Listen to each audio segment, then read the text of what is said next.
السلام عليكم وأسعد الله صباحكم. لن تصدق كيف أصبح ما يسمى برقي المنتخب الوطني الجزائري مراد بوعكاز وأغضب كل الجزائريين، وهذه التفاصيل الكاملة تابع الفيديو للأخير.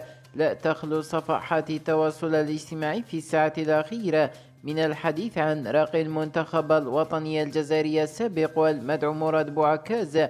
هذا الأخير كان ملتحي ويدعي أنه راقي شرعي ويقدم نصائح في الدين والحياة، كما أنه قام برقية العديد من الأشخاص، ولكن ظهر مؤخرا وقد حلق لحيته وأصبح يرتدى الملاهي الليلية في مدينة وهران، وهو ما يبين أن هذا الأخير كان يستعمل اللحية والرقية فقط لتغليط الناس، فعليه من الله ما يستحق.